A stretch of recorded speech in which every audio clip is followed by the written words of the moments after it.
No episódio do Quem Quer Pode de hoje, vamos receber o Dr. Gilberto Simeone. Gilberto é nutricionista, tem mestrado e doutorado em Ciências de Alimentos pela USP e é professor associado do Departamento de Nutrição da Escola de Enfermagem da UFMG.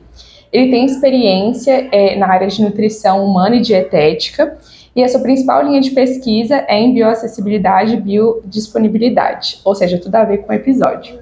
É um prazer receber você aqui hoje, doutor. Muito obrigado, Laura, e obrigado pelo convite para poder falar ao Quem Quer Pode, né? Isso mesmo. E eu digo isso, extensivo aqui, o agradecimento do Departamento de Nutrição da UFMG, de a gente ter essa oportunidade dentro da própria universidade, da gente poder conversar sobre ciência, poder falar um pouco sobre nutrição, né? Eu estou à disposição de vocês. Muito obrigada, é muito importante, né? Legal. E para a primeira pergunta, então, você poderia conversar um pouco com a gente sobre a sua formação e por que você escolheu fazer nutrição? Então, eu comecei me interessei por fazer nutrição por uma questão de curiosidade.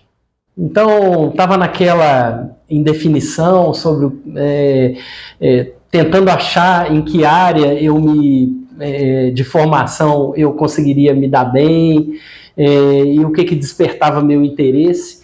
E a nutrição, naquela época, nos anos 90, ela estava começando a efervescer. Alguns conceitos, algumas coisas interessantes, né? Que depois, nos anos 2000, explodiu, né? Na mídia, principalmente, né? E aí eu descobri que acabei fazendo uma escolha bastante feliz, né? Não só por causa de toda a repercussão que a nutrição foi tendo depois da minha formação, mas também por ser uma área que realmente, como ela estava crescendo bastante, ela já não era uma área tão nova no Brasil, era chamada de área nova, mas não tinha nada de nova.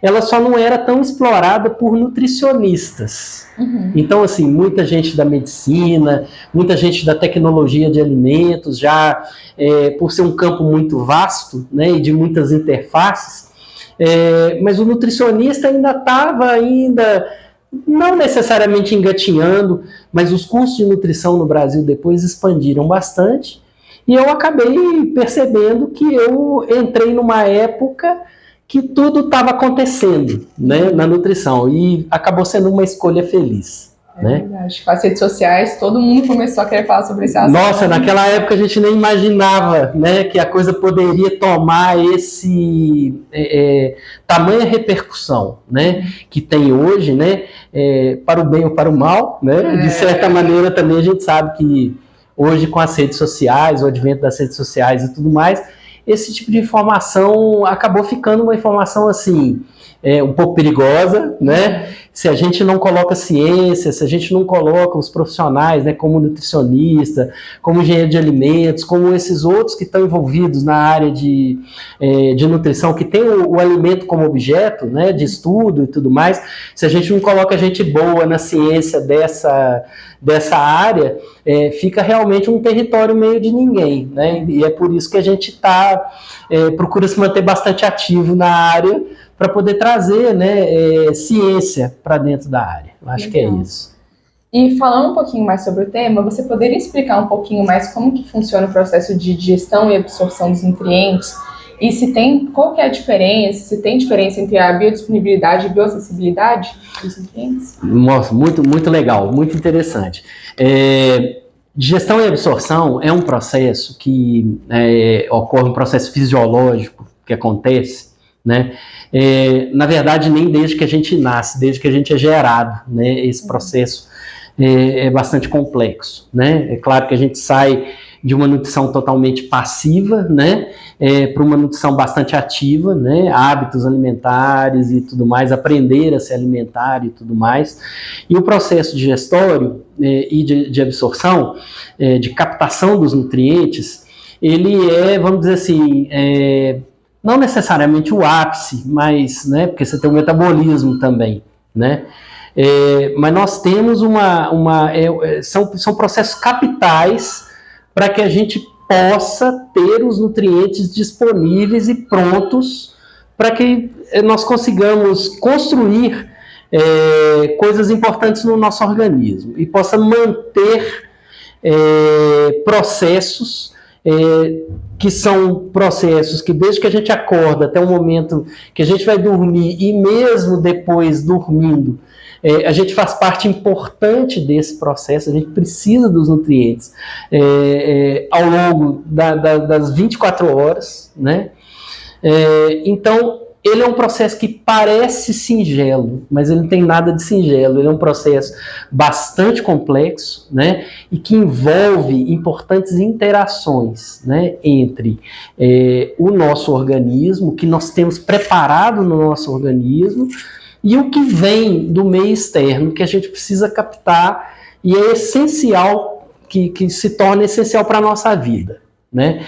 Então, basicamente, se a gente puder resumir o processo de digestão e absorção, né, que aí você tem desde os macronutrientes até os micronutrientes, eu diria que ele é um processo de interações complexas entre o meio externo e o meio interno, e hoje, conceitualmente, conhecendo muito bem as etapas desse processo, tempos atrás, ele era considerado, o metabolismo era considerado, até pelas suas inúmeras vias, ele era considerado o maior quebra-cabeça dentro da nutrição. Hoje, eu diria que pelo conhecimento que a gente tem desses processos que antecedem o metabolismo, o nível de importância é quase que tão grande quanto do metabolismo. Porque são tantas etapas que acontecem para que, aí falando um pouco desse conceito de bioacessibilidade e biodisponibilidade, né, acontecem vários processos, então, anteriormente, para fazer a captação desses nutrientes e colocá-los no lugar certo dentro do organismo, né, que é justamente isso, bioacessibilidade, fazer a captação, né, ou não. Então, assim, eficiência de captação ou eficiência de colocar para dentro do organismo, né? Que não adianta nada a gente falar de metabolismo se você não tem as matérias-primas para o metabolismo, que vem da alimentação. Claro que vem também alguns deles de parte interna do nosso organismo também, sendo reaproveitados, né? Aquela ideia de que nada se perde, né? Perde, mas o organismo tenta ser eficiente de aproveitar muita coisa que já está dentro dele, mas ele precisa de muita coisa de fora, né? Então a gente precisa no dia a dia, e essa é a grande razão pela qual, né, fora todos os outros elementos que a alimentação pode significar para nós, né, em termos cognitivos, em termos de percepção, de gosto, sabor e tudo mais, mas no final das contas a gente precisa de tudo isso funcionando para que a gente consiga obter os nutrientes e sobreviver, né? Então, assim, da visão simplista anterior, hoje a gente sabe, por exemplo, que as interações com o sistema nervoso, por exemplo, nesse processo de digestão e absorção, são fundamentais para que a gente consiga fazer um bom processo de captação. E a gente sabe que, às vezes, algumas questões relacionadas ao sistema nervoso, por exemplo, podem facilitar ou dificultar essa absorção e captação. Né? Então, a bioacessibilidade diz muito sobre isso, sobre o fato de que somos indivíduos únicos, ímpares, né? A gente se comporta mais ou menos de forma parecida, mas a gente tem uma relação entre as nossas estruturas internas e as nossas estruturas de interface, ou seja, aquelas que são do nosso organismo, mas tomam contato com o alimento e com os nutrientes que estão no alimento, e que vão permitir ou não que a gente seja um melhor ou pior absorvedor de determinado nutriente, né? Que a gente consiga com mais facilidade ou menos facilidade fazer a captação de algum nutriente, né? Então essa apresentação do nutriente enquanto matriz de alimento, você faz junto às estruturas fisiológicas do seu organismo para fazer essa captação. E depois fazer a dispensação para onde realmente esse nutriente é necessário, ou seja, entregar lá, seja para o fígado, seja para o músculo, seja para tecidos que vão utilizar, seja de maneira rápida ou de uma maneira mais lenta e mais compassada, esse nutriente dentro do nosso organismo. Aí nós estamos falando da biodisponibilidade. Formas em que esse nutriente está, formas orgânicas e inorgânicas, ligações entre orgânicos e inorgânicos, estados de oxidação, que hoje é uma discussão assim, muito efervescente no meio, que de diferentes estados de oxidação, quando a gente pensa lá no ferro, por exemplo, que foi uma das primeiras coisas que a gente começou a estudar em nutrição e entender estados de oxidação, hoje você tem outros muitos nutrientes que estão, a gente já conhece a química, né, desses estados de oxidação, por exemplo, e sabe que eles são importantíssimos. Nossa, né? É muito amplo esse mundo, né? Acho que a gente geralmente nem pensa nisso tudo, a gente só pensa... Mas tem que pensar simples, de toda forma, a gente tem que pensar simples, porque os processos, eles não são assim, tão difíceis para o organismo fazer. Pelo contrário, eles são até muito concatenados e tem uma lógica bastante interessante. E precisa ter, né? No entanto, a complexidade está muito na quantidade de interfaces que, quando a gente pensa o processo de digestão e absorção, que a nossa estrutura fisiológica, da boca ao ânus, ela é um tubo que as pessoas às vezes imaginam fechado, mas não é fechado.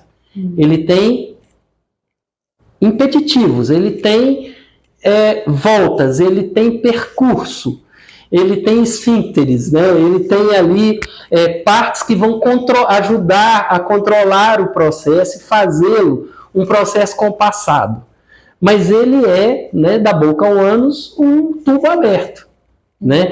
Então, ele é um tubo interativo. Ele é um tubo que tem muita interação com o meio externo. Embora ele tenha toda uma forma que vai levando essa interação a ser uma interação bastante peculiar, né? Mas é muito interessante essa visão de você não ter essa visão de processo digestório fechado, é um processo aberto, é um processo interativo. Legal. Né? E, por exemplo, tem práticas de fazer o alimento mesmo, de preparo do alimento, de armazenamento, que pode ajudar essa absorção dos nutrientes, essa biodisponibilidade, essa bioacessibilidade? Sem dúvida nenhuma, sem dúvida nenhuma. Isso é um fator muito importante, bem interessante, né? É claro que a gente, no senso comum, né, que é o que realmente também interessa, a gente ensinar para as pessoas e mostrar para as pessoas que a transformação do alimento ela pode trazer benefícios, né, ou pode também causar dificuldades no processo de aproveitamento, né? Assim, por exemplo, eu estou sendo, não sei se estou sendo senso comum, mas, por exemplo, fritura, você está falando assim, tipo, se eu frito, eu tenho menos... Também, ou se você faz um cozimento com um meio, como a água, por exemplo, que é um meio para nós universal, importante, a gente tem muito no nosso organismo, ou seja, você tem uma filia grande pelo meio aquoso, né? A transformação pela água, aí você tocou na questão da gordura, por exemplo, né? Transformar o alimento a altas temperaturas pode levar a matriz alimentar a modificações importantes que vão ou facilitar ou dificultar o seu processo de absorção, sem dúvida nenhuma, né? Além do que vão incorporar também elementos nessa matriz alimentar, o caso, você bem tocou na questão da fritura, né?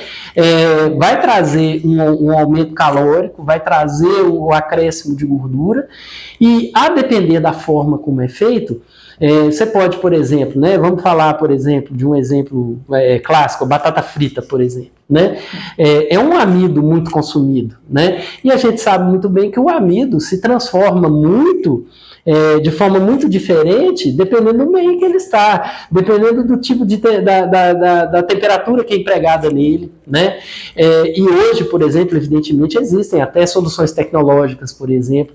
Eu acho fantástica a tecnologia do amido, né? É claro que a gente tem toda uma questão a ser levantada sobre processados e tudo mais, mas a gente entende também que o bom processamento, um processamento adequado também, e trazer variedades, por exemplo, de amido, que sejam mais complacentes, que você consiga encharcar menos, com menos gordura e tudo mais. A gente tem que entender também que existe bom processamento, né? É claro que, infelizmente, o processamento foi a níveis muito, às vezes, extremos e acabou levando a uma produção de alimentos, às vezes, que a gente, inclusive, destaca bastante, né? Muito longe do alimento natural, né? E que a gente precisa discutir, precisa ter uma noção crítica a respeito, né? Mas existem bons processamentos também. Processamento tem um lado interessante também, né? E esse processamento, não estou dizendo apenas o industrial, esse processamento que a gente faz em casa mesmo, essa questão da cocção, essa questão de escolher o melhor meio, né? Isso acaba, invariavelmente, modificando a matriz alimentar de uma melhor forma em relação à acessibilidade ou não, né? Então, em questão do armazenamento? Também é interessante quando você entende que também um armazenamento bem feito, dentro do tempo adequado, dentro de uma condição adequada de temperatura também, ele pode levar a uma melhor disponibilidade dos nutrientes também. E pode levar também, claro, né, quando a gente olha, por exemplo, por alimentos comuns que a gente tem em casa, quando você pega um fenômeno como o da retrogradação do amido, por exemplo, né, um arroz cozido, por exemplo, né? O arroz de geladeira, como eu falo para os alunos, né? O arroz de república, né? Que é bastante reaproveitado, fica guardado e tudo mais, né? A gente guarda muitos alimentos que a gente faz em maior quantidade, a gente acaba guardando, fazendo a conservação dele e acaba depois ingerido, e até de forma segura. É possível fazer isso, né? Mas evidentemente que a gente não pode deixar de notar que isso vai causar algumas transformações que, no caso da retrogradação, por exemplo, pode ser até interessante, né? Porque vai mexer no índice glicêmico do alimento, né? Vai, de certa maneira, mudar a interação com a absorção, o tempo de absorção e a disponibilidade da glicose. Então, eu acho que a gente tem, assim, uma quantidade grande de possibilidades de transformação do alimento, umas muito adequadas e outras nem tanto também, né? Como, por exemplo, quando a gente fala de micronutrientes, por exemplo, vitaminas, né? Vitaminas a gente sabe que, não vou dizer em sua maioria, mas num número de casos bem razoável, elas sofrem oxidação. Então, o armazenamento é uma questão chave para vitaminas e minerais, por exemplo, mas vitaminas principalmente, que são moléculas orgânicas, né? Você tem realmente possibilidade de diminuir bastante a biodisponibilidade, né, por oxidação, né, por outras transformações químicas importantes que a gente já conhece. Então a gente precisa, de certa maneira, levantar e dizer, olha, se o tempo de armazenamento for um pouco mais prolongado, e às vezes esse prolongado são poucos dias, né? Às vezes é mais de 2 dias e tudo mais, isso vai diminuir a disponibilidade, vai trazer para o alimento um nutriente transformado, né? Que não é ele na sua essência, né? E ele vai ter uma potência muito menor, muitas das vezes, ou até transformação num tipo de nutriente que já não é mais aquele que o organismo necessita. Então, e pode até chegar a ser tóxico para o organismo e tudo mais. Então, assim, ou até não diria nem, né, acho que é uma palavra muito forte, né? Mas seria inócuo, não seria alguma coisa que beneficiaria o nosso organismo. Então, a gente tem que tomar bastante cuidado. Você falou na questão do armazenamento, eu acho que, principalmente no nível doméstico, eu acho que a gente tem que orientar com bastante carinho, assim, com bastante cuidado. São dicas simples, né? E é claro, não tão assim, são baseadas em ciência, mas elas têm que ser esmiuçadas para chegar na ponta, né? Para a informação que a pessoa realmente precisa. Eu posso armazenar? Não posso? Por quanto tempo seria bom, seria possível, né, armazenar o alimento que foi processado ali, né, durante a cocção e tudo mais? Quanto tempo eu posso guardar e tudo mais e não perder, né? Isso é interessante. Por exemplo, eu estava pensando aqui, você estava falando de modo de preparo, por exemplo, quando eu comia às vezes uma carne de panela com cenoura, eu pensava que a cenoura ia ser a mesma se tivesse ali ou se tivesse crua, tipo, esse nutriente. E não é, né? E não é. Nossa, a cocção transforma bastante. Você vê no caso, já que você tocou no ponto na questão da cenoura, né? Um alimento riquíssimo em carotenoides, por exemplo, né? Carotenoides são relativamente estáveis, agora eles aumentam muito a biodisponibilidade quando eles sofrem cocção. Então, é um tipo de alimento, um tipo de legume, por exemplo, que é interessantíssimo que ele sofra cocção, né? E mesmo depois de armazenado por um tempo, é possível obter boa parte desses carotenoides que foram, né? A transformação da cenoura, por exemplo, ela é interessante porque ela, além de mudar de cor, né? Muda de sabor fica bem interessante, né? Não que ela crua não seja legal, é muito legal, né?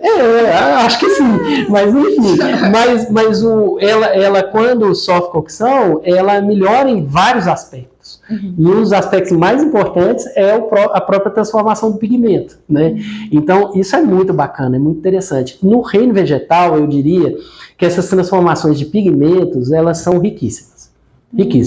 Clorofilas, xantofilas e outros pigmentos aí, tem milhares deles, são substâncias orgânicas importantes. Muitas delas hoje estão listadas, né? Existem linhas de pesquisa assim, muito fortes, no sentido de estudar o caráter antioxidante de várias delas. Né? Outra também, elas acabam servindo como cofatores, né? Então, assim, são substâncias que estão, às vezes, em pequenas quantidades, mas essas pequenas quantidades, e no caso do beta-caroteno, por exemplo, a gente já está falando de provitamina A, então a gente está falando de nutriente, né? Mas tem outros pigmentos que não são considerados nutrientes, mas eles são importantes de serem adquiridos.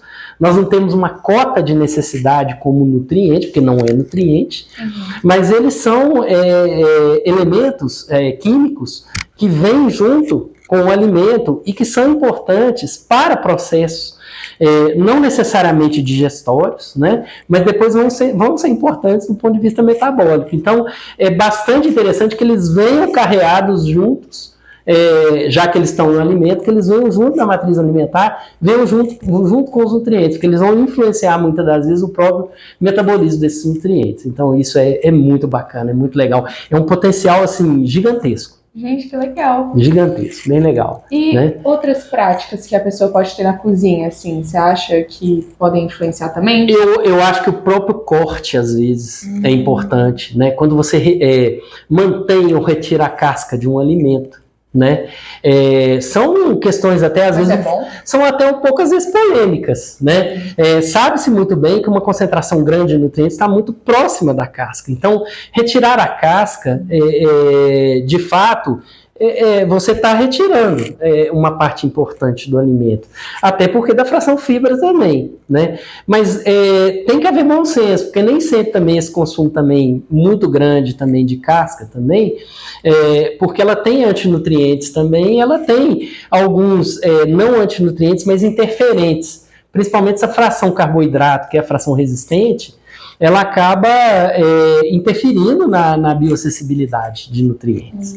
Então, parece um contrassenso. Não é um contrassenso. É uma questão de você não ter dois pesos e duas medidas. É você ter realmente uma noção, consumir tudo muito integral também, né? É interessante você ter um balanço entre, né, ter um consumo bem significativo de coisas integrais na dieta é muito importante por causa dessas frações, mas é importante também fazer uma boa cocção, fazer um período adequado, a quantidade de água adequada e tudo mais, para você ter essas frações também, elas sofrerem a cocção. Você pega o feijão, por exemplo. Feijão é um exemplo importantíssimo. Né? Ninguém come feijão cru.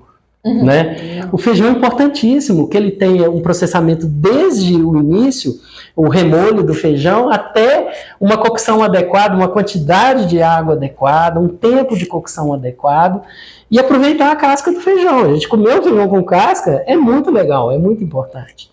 Porque ela abrandada com a cocção, você ainda tem uma fração com muita fração resistente, mas você tem uma transformação do amido do feijão também, que é uma fonte riquíssima de amido, importantíssima. Eu digo que o feijão, por exemplo, ele é dos alimentos de origem vegetal, ele é uma coisa realmente que a gente precisa estudar muito, precisa saber muito dele, precisa ter muito no nosso hábito, porque ele tem uma quantidade de nutrientes fantástica, né? Ele tem uma quantidade de não nutrientes, e que são substâncias bioativas importantíssimas, que interferem, por exemplo, no metabolismo do colesterol, né? E tem estudos assim, mostrando isso assim, muito claramente. E ele é uma fonte de amido e proteína importantíssima, apesar, alguém pode dizer o seguinte, mas é uma proteína de baixo valor biológico. Não interessa. Feijão bem combinado com uma fonte de cereal, né, como o arroz, por exemplo, a nossa mistura de arroz e feijão, ela se torna uma proteína de alto valor biológico. Então, assim, é importantíssimo para quem, por exemplo, não ingere proteína de origem animal. Essa combinação bem brasileira, que é o arroz e feijão, ela é fundamental. É uma pena a gente ver nas pesquisas, por exemplo, de consumo, que hoje o consumo de feijão tem caído drasticamente no Brasil, isso há muitos anos, né? Então, isso é uma preocupação muito grande, né? Então, por exemplo, também a pessoa só comer o caldinho de feijão não é a mesma coisa. Não é tão legal quanto comer o grão. Então, assim, o caldo de feijão é legal? É legal, super interessante, vai trazer nutrientes lixiviados que vêm ali da cocção e tudo, mas o interessante é o grão. É o grão. Eu falo isso para o feijão, eu falo isso para tantos outros grãos. Mas eu acho que é uma combinação assim, fantástica que a gente tem e que, infelizmente, nós estamos perdendo o nosso hábito alimentar. Né? Legal. Então, e outra coisa também que muita gente pergunta é, por exemplo, quando alguém vai fazer uma corrida, aí um dia antes ela come macarrão. Por que isso? Assim? A nutrição esportiva que está aí bombando, né? E nós temos assim, né? Nutricionistas com muita expertise na área e tudo mais. E você vê o senso comum também muito correndo atrás. É o menino que está fazendo academia, é o outro que está fazendo... então, o assunto vai bombando e vai tomando proporções assim, exorbitantes, né? Os diferentes tipos de prática, inclusive, que a gente nem perde totalmente o controle, né? Mas tem coisas que são, assim, muito gritantes, e são até relativamente fáceis de entender, né? Essa busca pelo carboidrato, né? A gente sabe muito bem, pela simples razão da demanda. Né? Então, o atleta tem, né, seja ele um atleta de final de semana, seja um atleta profissional e tudo, que busca, inclusive, orientações profissionais mais, né, requer aí uma orientação profissional, né, não que o do fim de semana não mereça, né, merece, precisa, né, mas o atleta profissional, muito mais porque ele vive daquilo, e ele, ao longo do tempo, foi descobrindo cada vez mais que a nutrição tem um efeito e tem uma importância capital no desempenho dele, ou seja, ele sabe direitinho que ter um acompanhamento de desempenho significa também ter uma boa nutrição, né? E uma nutrição muito bem modulada, muito bem feita para que ele possa adquirir as coisas que ele precisa, que é demanda geralmente muito alta, né?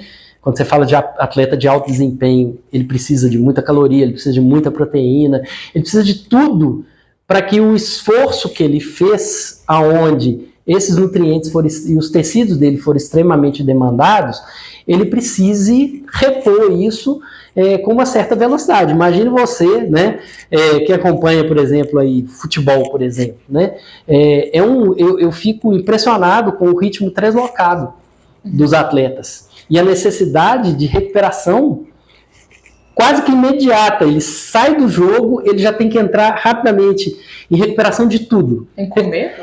Ele tem que comer, ele tem que cuidar da alimentação, ele precisa de calorias para repor, ele precisa de água, né, que é um negócio fundamental, sais minerais, né, ele precisa de tudo. Né? E ele precisa descansar a musculatura dele, né? Então ele precisa de várias estratégias multiprofissionais ali, né?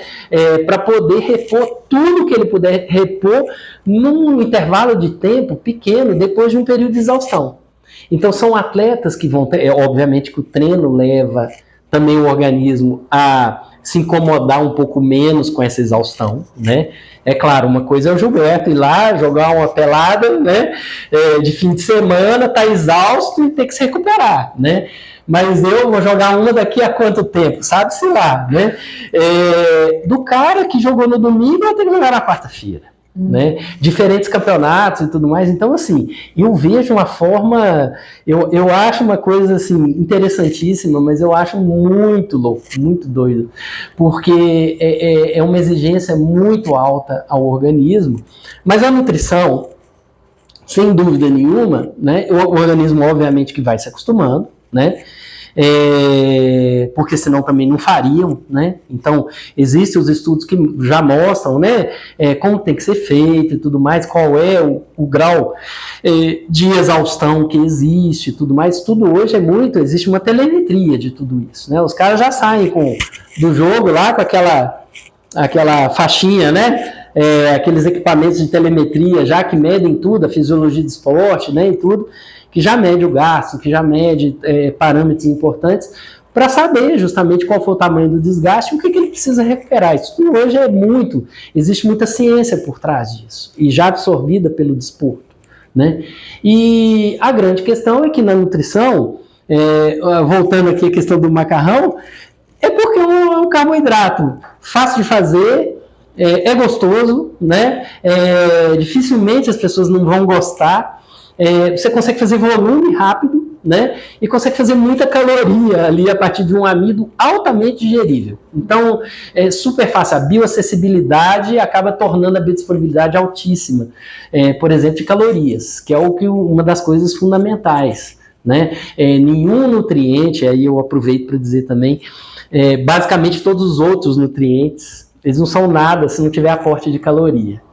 Então, aporte de caloria é um negócio fundamental para o nosso organismo em qualquer atividade, seja na nutrição esportiva, seja para o atleta de fim de semana, seja para o indivíduo comum, né? Onde, por exemplo, quando a gente pensa em restrições calóricas e tudo mais, isso tem que ser muito bem pensado para não interferir essa dança dos nutrientes, da captação dos nutrientes no nosso organismo como um todo. Essa coisa do tipo low carb, essas dietas. Isso, assim. São dietas, eu não vou dizer perigosas, não é isso que eu estou dizendo. Só estou dizendo que elas têm que ser muito bem pensadas e muito bem feitas, porque elas têm impacto no processo como um todo. Então, as calorias no nosso organismo, elas são elementos muito importantes. São fornecidas pelos nutrientes, pelos macronutrientes, né? Então, uma engenharia desses macronutrientes para obter essas calorias de uma forma adequada, no momento adequado, junto de uma refeição, de um planejamento de refeições que seja adequado, é muito importante para o nosso organismo. Legal. E outra coisa também que também está na moda é aquela farinha da banana verde, né? Sim, que tem o tal do amido resistente. Sim. Aí você poderia falar um pouquinho as biomassas, né? E tudo mais. E também se tá no amido do milho, e aí como é que funciona? Isso. Essa é uma história. Vou contar uma historinha aqui então, né? Sobre eu acredito que você já tenha ouvido falar do índice glicêmico, né?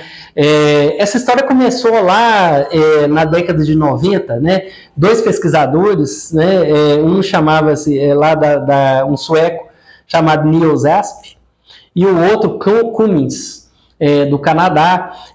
São grupos grandes que começaram a estudar e ver, eles começaram a perceber, eles estudavam amido, de gestão do amido e começaram a perceber que a conta não fechava. Eles coletavam, né? É interessante porque os estudos de biodisponibilidade, eles literalmente você tem que colocar a mão na massa. Você não tem que ver só o que ingeriu, você tem que ver também o que a gente colocou para fora do organismo, que não foi aproveitado. Então, não tem muita dificuldade, é fácil de entender. Você fazer o balanço entre o que entrou e o que saiu, o que ficou retido, né? Assim, num grosso modo, né? Aí dentro cabe a bioacessibilidade e a biodisponibilidade, né? O que ajudou ou não a entrar e o que entrou e que foi parar no lugar onde deveria e foi aproveitado pelo organismo, né?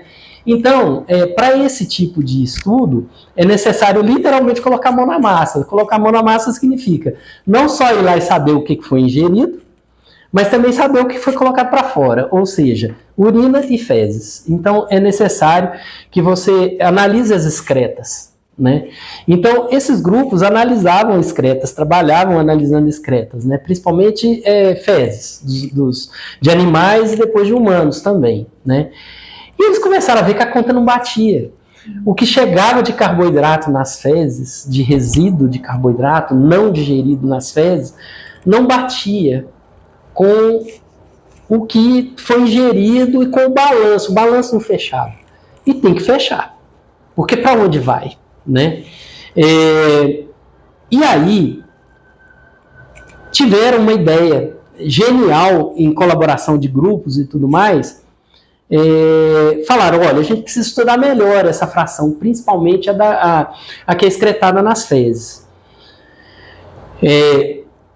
Mas nós precisamos arrumar um jeito para montar esse quebra-cabeça, né, e saber o que está acontecendo, onde que foi essa fração que não aparece em lugar nenhum, né? E eles tiveram uma ideia de estudar grupos que nos Estados Unidos, por exemplo, são muito ativos, né, que são ileostomizados, são pessoas que perderam, né, principalmente em razão, por exemplo, de tratamentos para câncer, de cirurgias, né, perderam a porção, boa parte do intestino delgado, o intestino grosso, né, totalmente desconectado. Então são pessoas que não têm, eles não excretam da mesma forma que nós, né, que vai até o final do intestino grosso e ali é eliminado, né? Elas têm uma bolsa, né, que é a bolsa de ileostomia, no qual, assim que eles pensaram o seguinte, olha, interessante, vamos estudar as bolsas de ileostomia, né? Porque ali é um processo onde não há fermentação. Então vamos estudar, vamos coletar o efluente dessas bolsas e ver se o balanço fecha. E aí eles descobriram que o balanço fechava quando você coletava a excreta logo depois do processo, imediatamente após o processo enzimático final ali do intestino delgado. Então, você pega ali indivíduos que foi coletado no ilho, então ele passou pelo duodeno, então você conseguiu fazer todo o processo digestório, né? Então, em tese, toda a fração que está ali é a fração que vai para as excretas, vai ser só concentrada ao longo do intestino grosso. No entanto, eles já tinham uma grande desconfiança de que processos muito ativos de fermentação ocorriam no intestino grosso. E esses indivíduos ileostomizados não têm esse processo, porque eles não têm, né? A excreta deles não passa pelo intestino grosso, né? E aí eles descobriram que o que estava faltando para fechar a conta possivelmente seria explicado pelo processo de fermentação. Tanto é que hoje, você vê, de 90 para cá, né, já são aí mais de 30 anos, evoluiu muito os estudos de fermentação. Hoje, por exemplo, os estudos de fermentação, nós temos aqui uma colega, por exemplo, a professora Simone Generoso, por exemplo, que trabalha com processo com microbiota, estudos de microbiota e tudo. Isso hoje está no auge, né, dos estudos de nutrição. Mas isso vem de 30 anos já, e muito a partir desses pioneiros que vieram mostrando, olha, tem processo que antes, eu confesso a você, quando eu estudei na graduação de nutrição em Viçosa, o conhecimento de intestino grosso era muito pequeno. Então, assim, intestino grosso era a parte que, para nós, menos brilhava, né? Hoje é que mais brilha. Então, assim, a gente estava interessado no processo enzimático e tudo mais que acontecia até no final do intestino delgado, né? Aí depois a coisa abriu uma janela de pesquisa, assim, muito grande sobre, né, as fermentações. E aí eles descobriram que essa fração, aí é que surgiu o conceito de amido resistente, né? Essa fração que é amido, essa fração que sofre um dobramento diferente, que tem uma estrutura espacial diferente, né? Mas ela continua sendo a mesma molécula. Quimicamente ela é amido, mas ela tem um dobramento, ela tem uma forma espacial diferente, e assim ela acaba interagindo de maneira diferente com as nossas enzimas. E parcela dela acaba não sendo digerida, porque a gente também tem que lembrar o seguinte, né?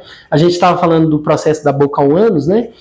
Como é um tubo aberto, agora, né? A gente já sabe, é um tubo aberto, né? E ele não é só um tubo aberto, ele é um tubo aberto com motilidade. Então, o processo acontece dentro de um intervalo de tempo, ele tem uma cinética. Então, o nosso processo digestório tem uma cinética. Então, uma parte a gente entende que até a gente tem maquinaria para poder cortar tudo e absorver tudo. Até temos. No entanto, o tempo, como a nossa máquina digestória, ela é toda inervada e toda cheia de músculo, ela faz uma coisa chamada fluxo aboral, que é da boca para o ânus. Então, ela empurra o bolo, ela propulsiona o bolo. Evidentemente que também existem partes em que esse bolo vai e volta, ele não só vai no fluxo aboral, mas ele volta também para ser reaproveitado várias vezes. Então, a gente tem processos digestórios, dentro do processo digestório, que fazem, os esfíncteres fazem isso. Eles controlam muito o que vai para frente e o que volta, o que propulsiona e o que volta dentro do nosso intestino, né? Mas nesse vai e volta, vai sair, uma hora sai. Né? Então, uma parcela vai embora. E uma parcela vai embora, mas antes de ir embora, é fermentada. Uhum. Então, muito desse processo digestório nosso, entre aspas, por exemplo, do amido incompleto, ele tem destino, que não é só jogar fora. Ele tem um destino que é justamente se tornar matéria-prima para micro-organismos, que o pessoal fala, né, eu brinco muito com meus alunos, pergunto para eles assim, o que é a primeira coisa que você fez quando nasceu? Né? Aí a maioria responde, né? Chorou. Né? E não é. A primeira coisa, você foi contaminado na hora que você nasceu. Você está num ambiente estéril, né? Que é o ambiente placentário, né? Assim que passou naquele canal vaginal ali, foi embora ou foi retirado de contato com a placenta, primeira coisa é o ar atmosférico. Então, o ar atmosférico é importantíssimo para nós, essas bactérias que a gente adquire imediatamente, né, ao nascer, elas é que vão formar a nossa microbiota, e formando a nossa microbiota, dali para frente é vida para nós. Uma das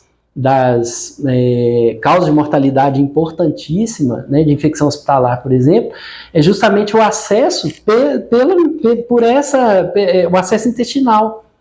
Né, o pessoal acha que é pneumonia e tudo mais, pneumonia é importante, tudo, né, é um caso importante, mas um dos problemas gravíssimos com esse tipo de infecção é justamente o uso, por exemplo, de muito antibiótico e tudo mais, que às vezes é necessário e tudo, mas é justamente a destruição, né, ou a fragilização dessa microbiota intestinal nossa.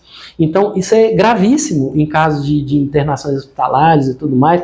É um papel importante do nutricionista, por exemplo, hospitalar, justamente colaborar ao máximo para a preservação dessa microbiota, porque o indivíduo sai muito mais facilmente, resolve problemas com infecções muito mais facilmente se ele tem preservado essa microbiota, ou ele tem, pelo menos, assim, mitigado essa questão da destruição da microbiota. Então, o contrário é verdadeiro. Indivíduos mais frágeis, eles acabam ficando mais suscetíveis, né, a infecções, justamente por ter uma microbiota fragilizada. Então, é muito importante hoje, dentro desses ambientes, principalmente ambientes hospitalares, que seja priorizada a alimentação, que ela priorize essa questão da microbiota intestinal. Então, é um conceito que está aí muito presente nos últimos tempos, agora na ciência da nutrição.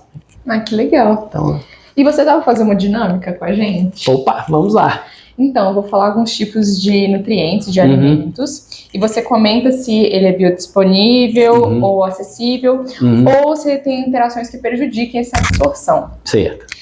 Primeiro, ferro presente em alimentos vegetais, como espinafre e feijão, versus ferro presente em alimentos de origem animal, como a carne bovina. Nesse caso, se houver diferença, tem algum impacto para a pessoa vegetariana ou vegana? Só consome, né? O ferro é clássico, né? Ferro é clássico. Em alimentos vegetais, aí entra a questão que a gente estava até comentando anteriormente, do estado de oxidação do ferro, da forma como o ferro está lá ligado na matriz alimentar, né? E é bem interessante para quem estuda nutrição ou para quem está assistindo e tem interesse, né, e tudo mais. É uma questão basicamente química mesmo, né? Porque nos alimentos de origem vegetal você tem o estado de oxidação ferro 3, que é o ferro férrico, né? No estado férrico. E a bem da verdade, o que acontece é que o nosso organismo tem uma predileção, né? Ele tem receptores, né? Antigamente, se chamava, antigamente assim, né? Mas você encontrava nos livros de nutrição, era interessante, quando eu estudei tinha isso também, a gente engolia a informação, né? Tentava digerir a informação, né? Mas depois a gente vai estudando mais, vai vendo, mas evoluiu bastante também a ciência sobre os receptores de ferro, né? Até chegar, por exemplo, na epsidina, que é uma proteína importante hoje que se sabe, que está muito ligada a essa questão do balanço de ferro no nosso organismo, né? Mas chamava-se de fator carne, né? Os alimentos que têm fator carne, né? Então o ferro é mais absorvido. Ferro é um elemento bastante peculiar, né? Aqui em Minas Gerais a gente respira ferro, né? Para tudo quanto é lado, né? O próprio ambiente nosso aqui, né? Você vai para uma cachoeira em Minas Gerais, tá lá aquela água marrom, né? E coisa, aquilo é lixiviação de ferro. Então, minério de ferro tá aqui para tudo quanto é lado, né? E tá no ar também, né? Poeira e tudo mais, a gente transpira ferro aqui, né? Então, o que acontece? É sabido, né, que por várias razões adaptativas, o ferro na forma ferrosa, né, é o ferro que a gente absorve. Então, quando você ingere alimentos de origem vegetal, você está ingerindo basicamente na forma férrica. E aí você tem que ter uma transformação, né? Você tem que ter a redução, a oxidação, não adianta. Você tem que mexer com esse elétron aí, né? E aí o que acontece? Ou você coloca na alimentação uma fonte como vitamina, uma fonte que te dê esse elétron, como a vitamina C, por exemplo, o ácido ascórbico, né? Para facilitar essa conversão, né? Ou então essa conversão vai ocorrer no lúmen intestinal, mas ela tem um tempo para ocorrer. E esse tempo, às vezes, como eu te falei, existe uma cinética, existe um tempo de absorção. Então, esse ferro pode ser levado na forma férrica para frente e não ser absorvido. E, naturalmente, a absorção de ferro já não é tão alta, né? Então, você pegar aí o ferro ferroso de fontes animais, com ferro N, por exemplo, né? O ferro ligado na hemoglobina. É importantíssimo também. Minerais, existe aquele ditado antigo que diz, né, diga-me com quem tu andas e direi quem tu és, né? Então, no caso dos minerais, como o zinco, por exemplo, também, né, mas o ferro é um exemplo muito fácil de entender, minerais ligados a moléculas orgânicas, e o anel hemínico, né, da hemoglobina, ele é uma molécula orgânica, ele é um carreador importante desse mineral. Ferro é um elemento que não pode andar solto, hora nenhuma. Por quê? Porque ele tem estágio de oxidação, mais de um estágio de oxidação, e ele é extremamente reativo. Aonde ele encontrar elétrons, ele pega. Então, o que acontece? Né? Você não pode deixá-lo solto. E estar ligado a uma molécula orgânica é muito importante para que isso não ocorra, para que ele seja transferido dentro do sistema biológico de maneira mais simples, de maneira mais harmoniosa e, como se diz, esperneando menos, né? Porque se ele fica esperneando, ele é extremamente reativo, os elétrons dele estão extremamente reativos. Então, é melhor, muito melhor que ele esteja ligado ao grupo M, por exemplo.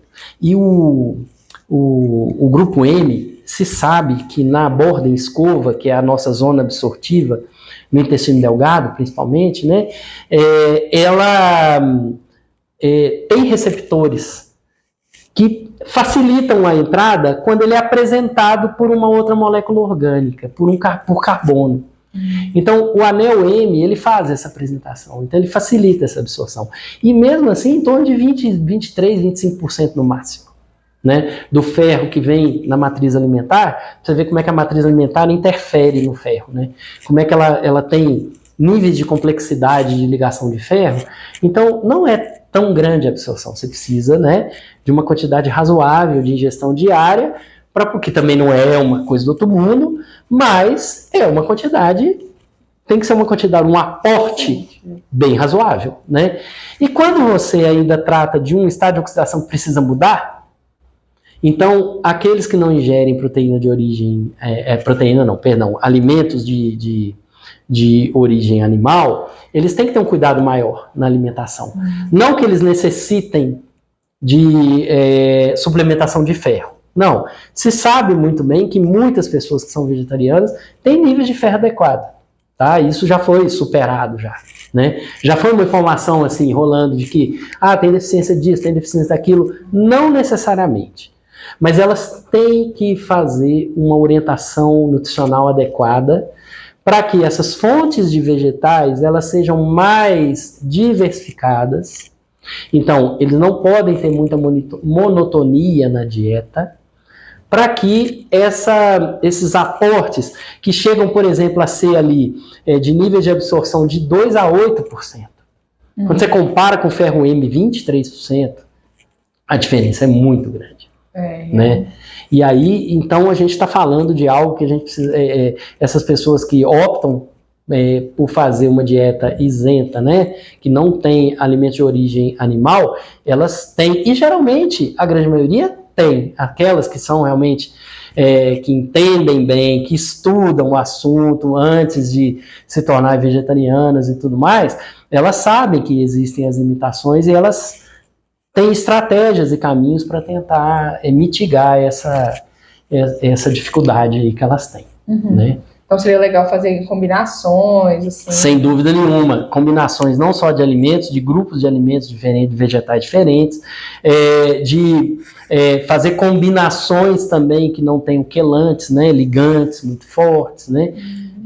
E a gente entender também que tem uns que não eliminam apenas o consumo de carne, mas tem o consumo de leite e ovos. Então, assim, você tem uma diversidade muito grande de comportamentos alimentares que cada um deles tem lá as suas características, e aí as pessoas precisam realmente ser bem orientadas para poder seguir uma dieta que seja saudável, dentro dessa linha, né, que desejaram seguir. Legal. Né? Em relação à vitamina A, é melhor consumir cenoura ou fígado? Eu sou meio suspeito de falar, mas eu acho que eu diria certamente fígado. Tá? Fígado, em relação à absorção dos nutrientes. Sim, sem dúvida nenhuma. Né? E aí eu não tô falando absolutamente nada sobre gosto. É realmente a questão biológica mesmo.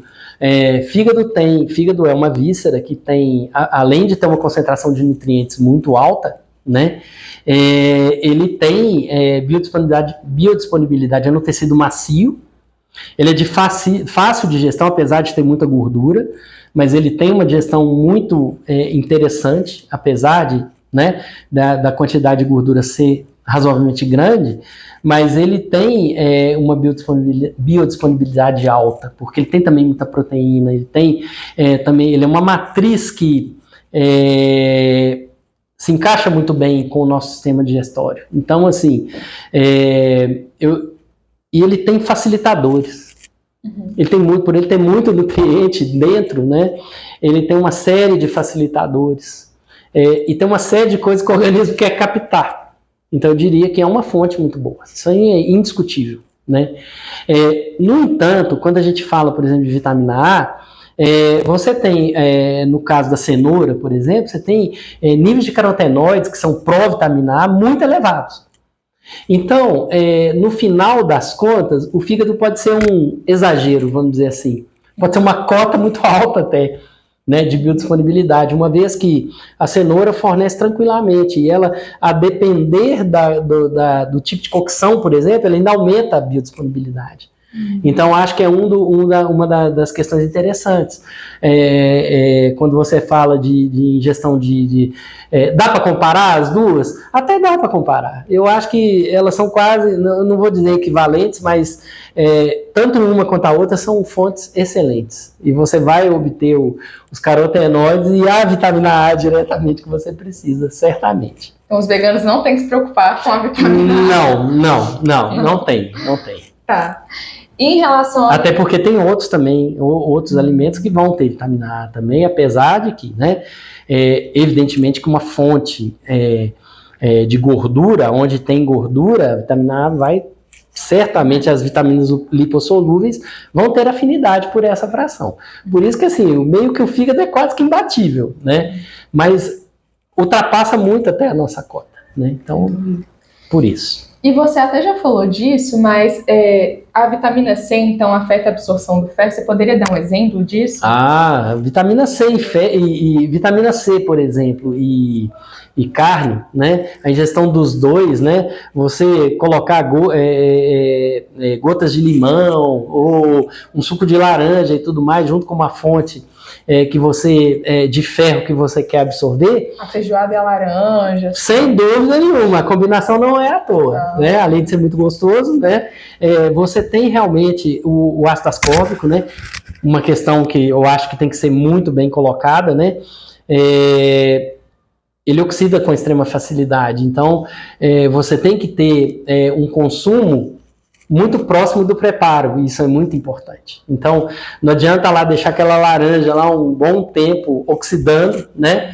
Porque você vai diminuir as quantidades, né? De vitamina C ativa, né? Você quer realmente, o que você quer dela é o elétron, né? Então você tem que preservar, né? Então, assim, quanto mais próximo da ingestão o preparo, melhor, né? E o fato é que você vai mexer com o estado de oxidação do ferro. Então você vai dar a ele o que ele quer, que é justamente os elétrons que ele está procurando para ele entrar no melhor estado de oxidação dele e ser absorvido mais rapidamente. Então é muito importante, quando você faz o consumo concatenado, né, harmonioso, você está dando uma chance muito maior ao seu organismo de aproveitar mais rapidamente uma fonte que a gente já viu que a biodisponibilidade não é tão alta. Então você traça estratégias para fazer com que você equaciona melhor, né, essa bioacessibilidade, nesse caso, né, e vai aumentar lá a biodisponibilidade do ferro, tranquilamente. Legal. Bem legal. Tem impacto, os estudos mostram que de fato ocorre. Legal. Né?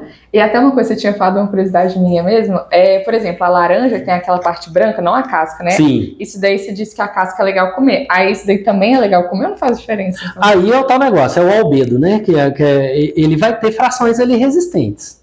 De fato, se você for pensar em termos de vitamina C, por exemplo, talvez seja melhor retirar os envoltórios, né? Porque você tem ali diretamente aonde você extrai o suco e tudo mais, quanto menos envoltório estiver nesse caso, melhor, né? É mais interessante. Então, existem interferentes. Agora, por outro lado, ingerir com essa parte branca, né, é interessante porque você tem fibra solúvel ali.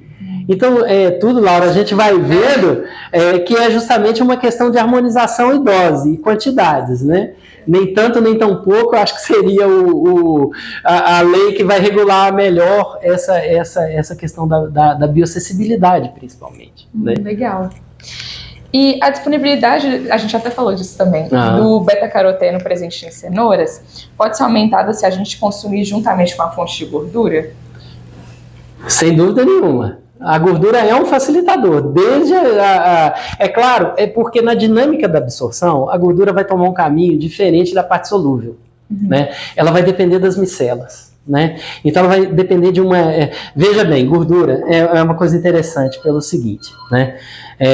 Fala-se muito mal da gordura, né? E não estou tirando a razão de se falar mal, porque a gente entende muito claramente que existe em relação ao consumo de gordura e ao mau consumo da gordura, a um mau consumo qualitativo da gordura, né, quantitativo e qualitativo da gordura, existem muitos problemas nutricionais envolvidos. Então a gente não pode dizer que, né, gordura não faz mal, ela faz, se mal consumida. Né? Por outro lado, a gente precisa de gordura. Né? E o consumo bem feito, bem equacionado, ele é importante para o nosso organismo, né?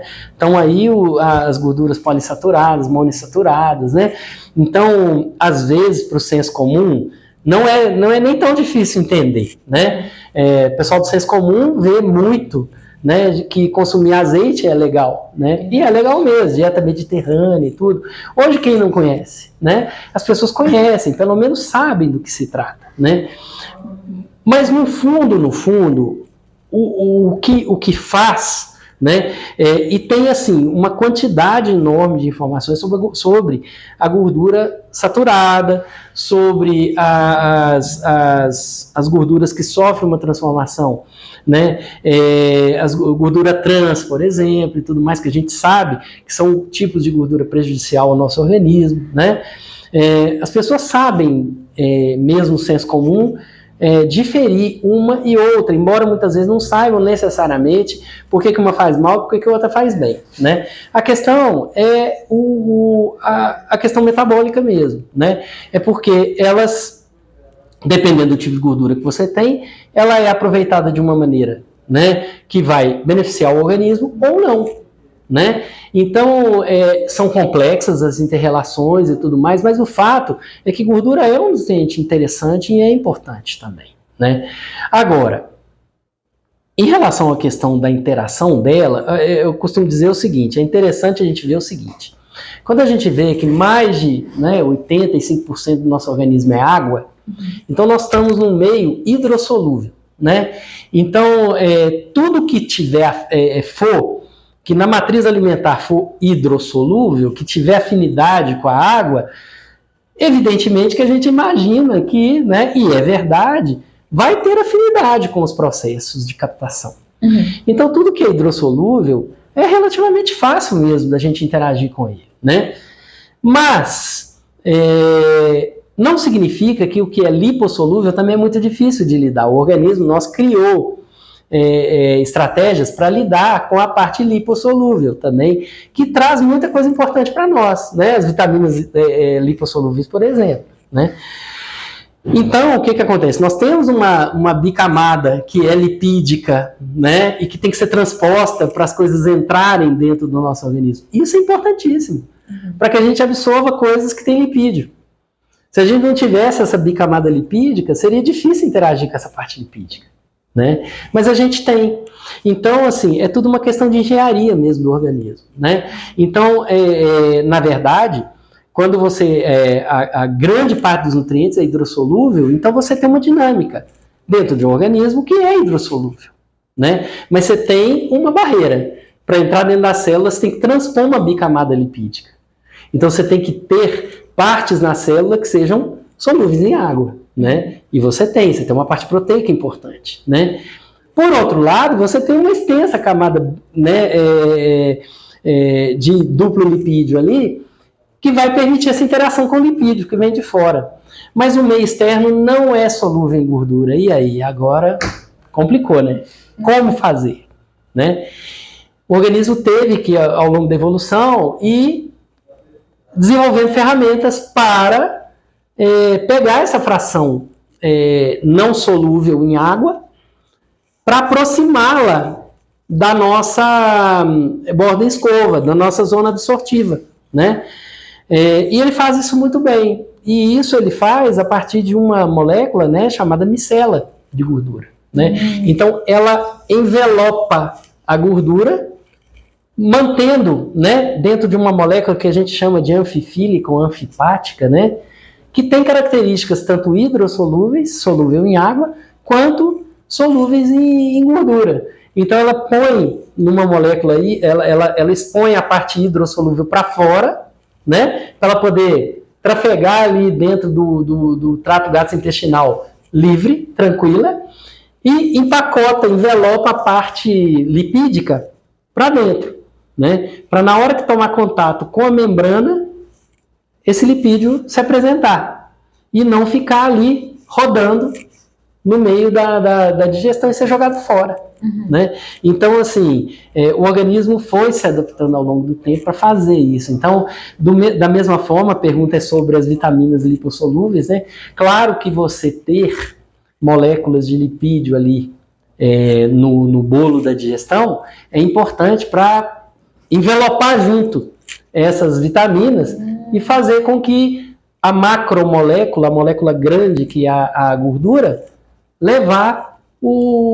carrear junto a vitamina. Nas micelas. Nas micelas. Então, assim, isso faz parte de um processo dinâmico e também cinético do nosso organismo, de fazer o aproveitamento das gorduras e junto com ela tudo que tiver afinidade com elas também. Então, é importante que você tenha fontes de gordura para essa absorção, o carreamento ter mais fluxo. Então, é interessante. Então, a Kátia Maelo com cenoura também não é à toa. Não é à toa. Então, é um nível de interação bastante interessante. Quando a gente pensa do prato ao organismo, é mais ou menos isso mesmo, né? Ok? E outra, vegetais crucíferos como brócolis e couve-flor possuem boas quantidades de cálcio de fácil absorção? Olha, eles até possuem bastante cálcio, né? Então, são considerados até, às vezes, fonte de cálcio pela quantidade bruta que tem. O problema do cálcio é que cálcio, para ele ser biodisponível, ele tem que ser liberado de onde ele está. Como eu falei para você, o ferro não pode ficar desligado. Os minerais, em geral, eles precisam estar ligados em matrizes orgânicas.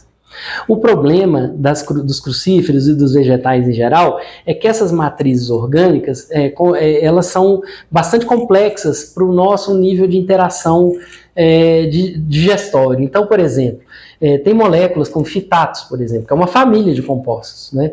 Estão extremamente presentes fazem parte da matriz alimentar de uma forma muito concentrada nesses vegetais.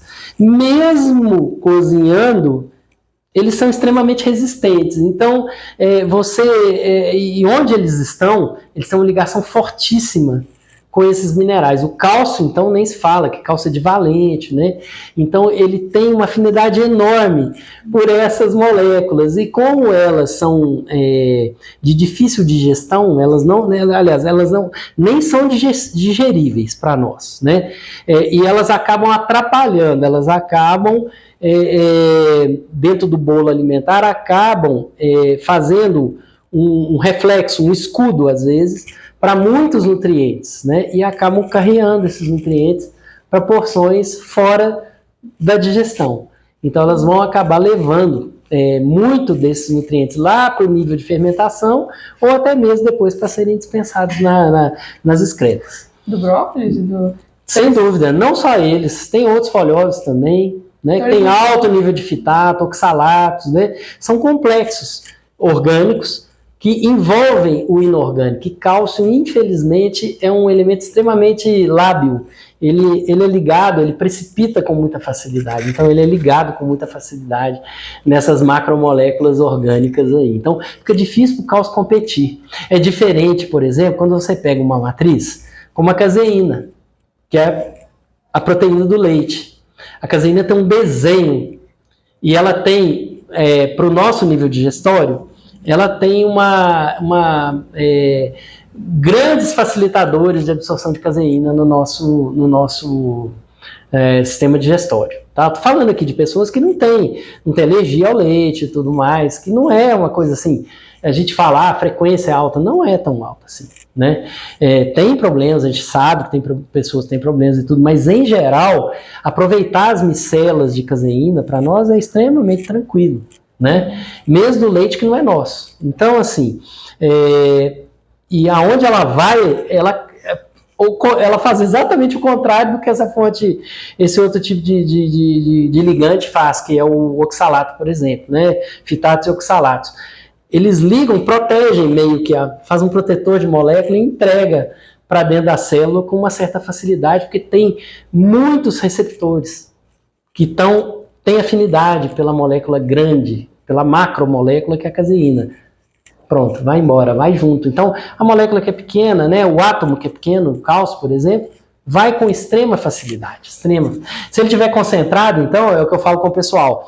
Você pega um leite, por exemplo, comparado com queijo, né? Você precisa ir a proporção mais ou menos de 10 litros de leite para fazer um queijo, né? Então, você concentra extremamente a quantidade de caseína. O coágulo de caseína é muito mais trabalhado, ele está muito mais disponível e tudo mais. Você ingere uma quantidade de queijo não muito grande, você tem uma alta disponibilidade de caseína, mais do que a do próprio leite in natura. Então, quer dizer, são maneiras, lá no início a gente estava falando de processamento, né, e tudo mais, que não aquele processamento pesado, mas o processamento, até o mais clássico que a gente faz nos alimentos, ele pode ajudar sim, né? Tem processamentos de boa qualidade e que podem aumentar a biodisponibilidade de alimentos que não vão ser transformados assim para virar uma coisa que a gente nem reconhece muito bem como alimento, né? Então, essa é a questão. É levar o processamento a níveis, às vezes, que sejam aceitáveis, que sejam bons processamentos e tudo mais. Eu acho que isso é um negócio interessante. Legal. E outra, em relação aos ácidos graxos, ômega 3, podemos escolher comer peixes oleosos, como sardinha ou salmão, ou alimentos como linhaça e chia, que a absorção será a mesma? Aí você tem uma questão bem qualitativa mesmo, né? E a resposta é bem tranquila, é bem fácil, né? Porque quando você vem na fonte animal, você já vai pegar, o organismo já pega ele já vai no filé, vamos dizer assim, né? Você vai pegar o EPA e o DHA, que são os ácidos graxos de cadeia poliinsaturada ativos, que já vão ser aproveitados metabolicamente com muita facilidade, né? Não que isso não tenha, mas esses ácidos não estão na fonte vegetal. A fonte vegetal, você vai pegar o alfa-linolênico, que é o precursor deles. Então, pressupõe o quê? Se você capta da chia ou de outro vegetal, você vai pegar uma matéria-prima que ainda vai precisar ser transformada, ela vai ter que sofrer biotransformação ainda dentro do nosso organismo. A mesma coisa do ferro, assim. Mais ou menos isso, comparando assim, só que aí não é estado de oxidação. Aí já é uma transformação química mesmo, aí já exige questão enzimática, mas nós temos, né? Nós temos como fazer, né? Só que isso vai levar tempo. Então, assim, pode ser, né? Então, evidentemente, é muito melhor você pegar na forma líquida do que, né? Já pegar transformado, do que pegar algo que ainda vai ser transformado. Porque o algo ainda ser transformado, ele vai exigir metabolicamente do organismo. Então, não é que não vá ser feito, vai ser feito. Mas o efeito é muito mais rápido quando você já pega esse tipo de poliinsaturado pronto. Então, do alimento de origem animal, sem dúvida nenhuma, você já vai estar com ele pronto. Né? Do de origem vegetal, não é que não vai obter, né? Você vai obter o precursor, mas você vai precisar de uma etapa a mais. Então, isso tem que ser levado em consideração. Não adianta a gente dizer que é a mesma coisa. Né? Legal. E agora a gente vai entrar numa parte das perguntas que os nossos seguidores fizeram lá na caixinha. Ok. Então, a primeira pergunta é da Marcela. Agora é um pinga-fogo. Agora é colocar o Gilberto contra a parede. Vamos lá. Vamos lá. Vai, ó. É verdade que eu tenho que deixar o feijão de molho antes de cozinhar? E por quê? É verdade. É verdade porque a primeira coisa é uma questão econômica, né? Se você coloca o feijão de remolho, né, que a gente chama tecnicamente, né, na dietética de remolho, né, como aquela coisa que a gente estava contando lá atrás também, né? Você tem um feijão que o interessante é comê-lo com a casca e tudo, né?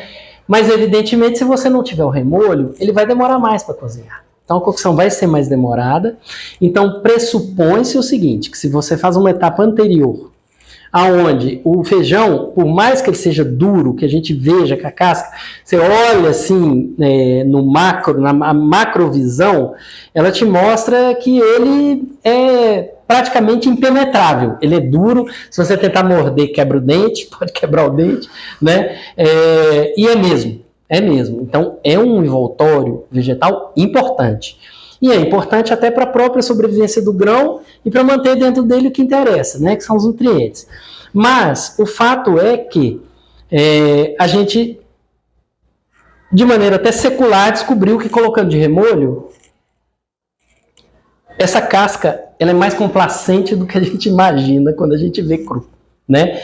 Então a gente sabe muito bem que ela é macia. Então isso significa que a casca é porosa. A gente só não vê a olho nu, mas ela é porosa, né? Mesmo que o feijão tenha sido apenas tirado da vagem, né? Porque quando a gente olha para o arroz, por exemplo, uma coisa é você pegar o arroz com casca, outra coisa é você pegar o arroz descascado e polido ainda, né? Ainda mais ainda. Você nota perfeitamente, você olha para o grão e vê que ele tem poros. Né? É possível notar que aquilo é poroso, né? E você coloca você lava ele, por exemplo, não precisa nem colocar de molho. Você nota nitidamente que ele incha, né? E se deixar de molho, é que ele incha mesmo, né? Mas é mais fácil entender que é poroso. No caso do feijão, não, é difícil mesmo. Você olha e fala, não, aqui não tem nada de poro, aqui é uma casca dura, fechada e tudo mais. E não é. Ela é porosa. Então você põe de remolho e você vê isso perfeitamente. Você deixa 6 a 8 horas de remolho, você nota nitidamente que o grão inchou, né? Mesma coisa o grão de bico, né? Então, assim, é uma característica desse grupo de alimentos, né? Então, ele é poroso, apesar da casca grossa, né? Então, é importante por quê? Porque você faz uma etapa que deixa o grão mais complacente, ele já vai estar mais aberto. E ele vai, principalmente em relação à água. Em relação a depois você vai fazer uma cocção, que evidentemente a água vai circular nesse grão pelos poros. E ali você vai trocar nutrientes entre o caldo e o interior do grão. E você vai permitir que a água chegue ao amido, que é o que interessa, fazer a gelatinização do amido. Todo mundo quer né? Como é que você gosta de feijão, Laura? Me conta. Mais grosso. Né? Mais grosso, com caldo grosso, não é isso? Em geral é muito legal isso, né? Mas você gosta de grão duro? Não. Né? Você quer um grão macinho, né? Eu também vou dizer para você, pode ser que tenha gente que tenha preferência por ele mais duro, mas eu quero um grão mais macio, né? Então, realmente, a cocção faz toda a diferença e essa circulação dentro do grão é que torna o grão macio, né? Então, é essa interação da água com o amido, porque feijão tem muito amido, né? E tem muita proteína também. Então, essas matrizes hidrossolúveis, que é proteína e carboidrato, vão sofrer um alto grau de interação ao longo da cocção, né? Então, isso é muito importante. E esse pré-preparo, né? Colocá-lo de molho, vai facilitar muito essa interação depois durante a cocção. Então, é nítido você colocar um grão de feijão para cozinhar, além dele levar mais tempo, a cocção é completamente diferente. Né? Completamente diferente. Pode ser que lá no final você vai obter produtos muito parecidos do ponto de vista visual e tudo mais, mas a transformação da matriz alimentar, ela é diferente. Então, essa complacência antes, ela é importante. E do ponto de vista físico-químico, sem dúvida nenhuma, né? Então, você vai ter uma cocção melhor se você fizer o remolho, tá? Do ponto de vista físico-químico. Mas tem uma outra questão também importante também, né? Feijão é famoso por causar em muitas pessoas um certo desconforto gastrointestinal, né? Principalmente gases, né? Então, flatulência e cólicas, né? Evidentemente, por causa de conteúdo de gás e tudo mais, né, expansão e tudo mais. E isso é uma característica, né, da casca do feijão, porque aí você tem N tipos de feijão diferentes, com concentrações diferentes, por exemplo, de carboidratos fermentescíveis, né? Então você tem rafinose, estaquiose, verbascose, são muito presentes, até mais talvez no feijão do que em outras leguminosas, tá? Mas é uma questão constitutiva mesmo dos grãos, e mais em uns tipos de feijão do que em outros também, né? Então vai muito do tipo, né, do próprio genoma, da espécie e tudo mais, né, do tipo de grão e tudo mais. Então já tem grãos hoje que já tem modificação, que já tem menor expressão e tudo mais, né?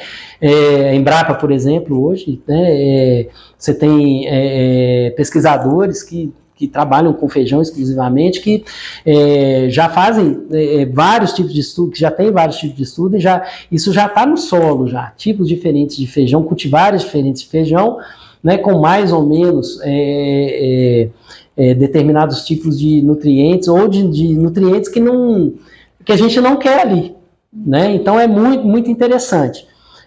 Mas a grande maioria deles é hidrossolúvel.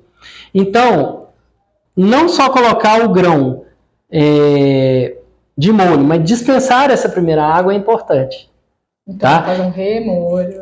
Exatamente. Então, depois que você vai colocar para cozinhar, troca a água. Então, é claro, alguns nutrientes vão ser lixiviados junto? Vão. Mas aí vem uma questão de custo-benefício também. Os estudos mostram que, no geral, essa lixiviação não é tão grande. Que o grão mantém, e eu volto a frisar, feijão é um grão muito rico, ele tem muito nutriente. Então, mesmo ele sendo um pouco espoliado por essa lixiviação do remolho, ele ainda mantém níveis muito altos de nutrientes. Então, eu diria que para quem tem desconforto com feijão, o remolho é fundamental. Pode não resolver tudo, tá? Porque tem gente que fala assim, poxa, mas eu coloquei o feijão de molho, o Beto falou para colocar e tudo mais, mas mesmo assim eu continuo tendo desconforto, né? Não, em geral, quem tem uma nível de fermentação maior, uma interação muito rica, ainda pode ser que até comer feijão seja muito difícil para essas pessoas, tá? Mas para muitos vai resolver. Ou vai dar um nível de melhora muito grande, que a pessoa, poxa, mas eu gosto tanto de comer feijão, mas eu não como porque, olha, eu viro uma bomba, né? Aquilo vira uma bomba dentro do meu intestino, eu não consigo, dói muito, é desagradável pra caramba, né? Então, assim, não é um negócio legal, né?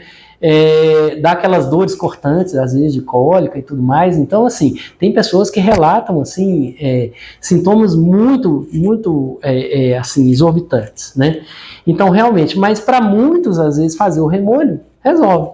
Mas o remolho tem que ter um tempo, né? Não pode ser, tipo, 30 minutos. Não. Geralmente, com a água à temperatura ambiente, é de 5 a 8 horas, mas, em geral, um mínimo de 5 horas. Tá? Mínimo de 5 horas. Então, colocar de remolho, vai fazer feijão, vai cozinhar feijão no dia seguinte, põe no dia anterior, vai dormir, no dia seguinte o remolho está pronto. Né? Tá? Agora, você pode acelerar um pouco esse remolho também, colocando a água em temperatura em torno de 65 graus, mais ou menos, também.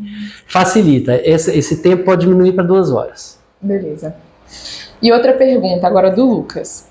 É verdade que beber um copo de vinho por dia é bom por causa dos polifenóis presentes? Professor, aproveitando essa pergunta, inclusive, qual o papel desses polifenóis no organismo? O processo de fermentação do vinho não tenderia a diminuir esses compostos ou afetar a sua bioacessibilidade? Aí a gente está falando muito, né, de um conceito que está muito aí em voga também, que é a dieta mediterrânea. Que também tem vários, é interessante porque ela não é um conceito que está aí jogado do nada, né? Não, muito pelo contrário. Ele é um conceito que tem todo um estudo epidemiológico, tem todo um estudo de evidências a respeito dele e tudo, então a gente fala com bastante tranquilidade, né? Apesar de eu não ser um especialista nisso, né? Mas a gente olha, a literatura está infestada de estudos, assim eu diria, né? E que bom que está, né? Porque realmente isso veio muito lá da epidemiologia, né, de ver que populações europeias eram muito longevas, né, e tudo mais, e coisa. Então, despertou o interesse de estudar, no fator alimentação, o que colabora para eles, né, tem longevidade. Então foi daí que o conceito vem, é daí que os estudos vêm e tudo mais, e aí hoje você tem várias abordagens a respeito. Né? Mas mostra claramente o consumo de peixes, né? O consumo de vegetais, são pontos assim, muito positivos e que estão ligados a essa dieta mediterrânea ser, né, o monoinsaturado, né, a questão do azeite e tudo mais. Então, assim, são muitos pontos interessantes que essa dieta mediterrânea tem e que uma vez que ela é feita no médio e longo prazo, ela realmente mostra benefícios das populações que consomem, né? E nisso vem junto uma questão que às vezes é um pouco polêmica, que é o consumo do vinho, né? Porque, quer queira, quer não, a gente tem que considerar que vinho tem álcool. Uhum. E álcool é um fator que, consumido com frequência, ele está associado a uma série de problemas, né? Como câncer, por exemplo, né? Como outros tipos de doença também, né? Por isso que todo mundo que estuda dieta mediterrânea e tudo mais, sempre aponta o vinho, né? De uma maneira, coloca de uma maneira bem, né, interessante em relação que o vinho não é um alimento, é uma bebida, né? E é uma bebida alcoólica, né? No entanto, quando extraído, como é um extrato, né? Como é uma bebida fermentada de uvas, tem né? Uva. Exatamente. Né? Então, adquirir esses antioxidantes das uvas é muito interessante também. Né? Eu acho que principalmente das uvas escuras, né? Então, como nutricionista, eu indicaria um consumo de uvas, né? E de outras frutas também, né? De frutas vermelhas que contêm polifenóis. No entanto, a gente sabe muito bem que o extrato alcoólico das uvas, ele concentra uma quantidade muito grande de polifenóis. Então, hoje o que se fala é o seguinte, é que o consumo moderado, né, do vinho, né, e bem moderado, né, ele pode sim ali, dentro dessa, né, da dieta mediterrânea, né, de um contexto da dieta mediterrânea, ser um elemento importante. Por quê? Porque o resveratrol, por exemplo, que é um álcool, né, semelhante dissolve semelhante, aquela regra importante da química orgânica, né, para você obter os níveis de resveratrol a partir do consumo de uva crua, né, é muito difícil. Então, de fato, esse extrato alcoólico, ele facilita a obtenção, né, de níveis bem mais elevados, né, e é um antioxidante importante, né. Agora, a gente tem que sopesar que, de certa maneira, se esse consumo aumenta, né, o álcool vem junto. E ele pode atrapalhar o benefício. Uma coisa acaba... Sempre, né, é o balanço. Sempre é o balanço. Então, de certa maneira, né, então não gostaria aqui de incentivar o consumo de álcool, que eu acho que é um elemento nocivo ao nosso organismo, né? Mas eu acho que dentro do contexto da dieta mediterrânea, quando a gente olha o conceito e olha os estudos, acaba que o consumo do vinho, ele tem um lugar, ele tem uma importância, né, dentro daquele contexto ali que não pode ser desconsiderado, né.